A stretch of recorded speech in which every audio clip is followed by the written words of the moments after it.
Everybody, it's Steph from the Hot Move Podcast. So, look, about a week ago, Skip Bayless has been making appearances on like Barstools, and as of recent, he's made an appearance on Dan Le Batard's podcast. All right, and look, Dan Le Batard and Skip Bayless decided to revisit the whole situation with him leaving Fox as well as Shannon Sharpe exiting Fox.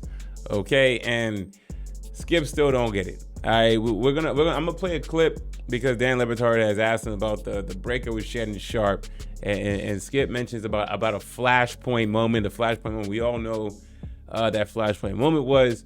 But I'm gonna play a clip and we're gonna get back to it. And I figured we would because he was starting to have success in this space with his podcast while he was still at FS1.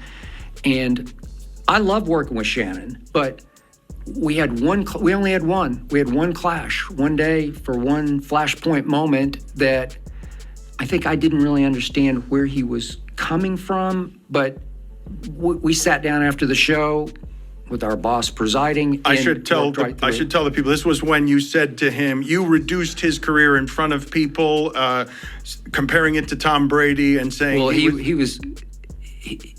want to talk about... What was your word about pitchfork and torch? He was pitchforking and torching Tom Brady. And I'm like, Shannon, he only won 7 Super Bowls. I know you won 3, but he was the quarterback who won 7, should have won 8. Belichick stole one from him. Wouldn't play Malcolm Butler against the Eagles. I still don't get that. Gave up 41 points to Nick Foles. Okay, so Brady should have won that. All he did was throw for a record 505 yards in that game, all-time playoff record. The point is that Shannon was so hard on Tom that I finally said, come on, man. He's way up here. And Shannon's saying, took his glasses off. Do you know I'm in the hall? I got it, but you're not in this guy's universe because I told him nobody's in that universe. But it was disrespectful to tell him to put his glasses back on. Forgive me, okay, I interrupted your story. You get together with your boss. It wasn't disrespectful because we didn't need to go there. Just put your glasses back on and let's continue because I told you early on, as I'd shown Shannon from day one, my favorite line was, no punches pulled, but none thrown. We can't, if we get to the point we're going to throw. Okay, so you heard what Skip Bayless had to say about Shannon Sharpe, man. I mean, it's like he still doesn't get it. Dan Le Batard says that, look, it was disrespectful. And Skip's mind, he felt he never disrespected Shannon at all. He's like, well, he took his glasses off, and I told him, he put your glasses, he needs to put his glasses back on. You know what I'm saying? Like, Shannon Sharpe's a little kid. That encapsulates the whole situation of the downfall of Skip Bayless, right? He knows that, Shannon Sharpe's profile has been growing on the online space, and in his interview, Skip's like, I wanted this challenge and stuff like that. And it's like, man, Skip's an old act. I've said this before. Nobody really cares what he's doing in his online space anymore.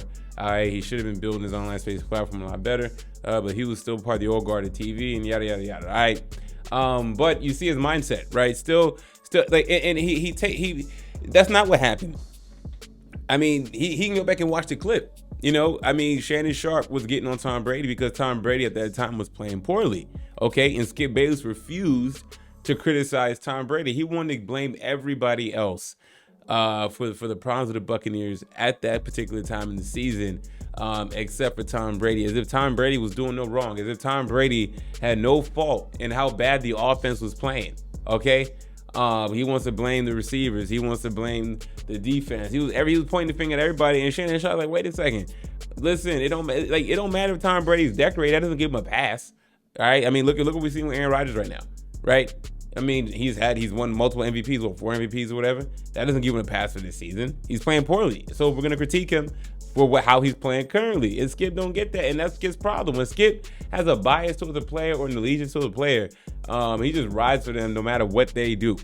All right, it's like they can do no wrong at all. All right, so Skip Bayless is the one to blame, and even in his post TV, well, he says he's not retired, but he is in his post retirement. He still has the same mentality and not taking accountability. And Shannon Sharpe has moved on to greater pastures. All right. as well. He's doing well on TV and in the online space. All right, the podcast space, doing great. And Skip is on Dan Le Batard's show. Not to knock Dan Le Batard, being on his platform. I mean, Skip needs any kind of visibility at this point. He'll take any position. He'll show up on anybody's podcast that has a decent following. Early in this clip, in a bigger clip, Dan Le Batard saying like, look, man, at 72 years old, I mean, you have to do your sales pitch. I mean, you're showing up on my platform and this and that. Who would have thought at 72 years old, with the TV crew you had, that here you are, peddling these YouTube streets basically, to build your own platform, right? I mean, this is Skip made his bet, all right, and you see he don't care. Okay, he says it's going to be difficult. Well, you made it difficult, right? I mean, he still could be on TV. Shannon Sharpe and Skip still could be on TV till this day, if he didn't have that, quote, flashpoint moment. All right, but tries to make it seem like that was on Shannon for taking the glasses off, dismissing that. All right, can't criticize Tom Brady and all that stuff, man. Absolutely ridiculous, man. But this is Skip. He never takes accountability. Okay, I mean, when it comes to delusion, he's up there with the best of them.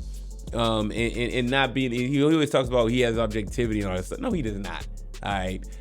Skip has always been biased. For whatever reason, he always has the knee pads out for Tom Brady, and it seemed like that cost him eventually his career. Y'all know what y'all think about this, man. Thanks for watching. Please like, subscribe. I'm out.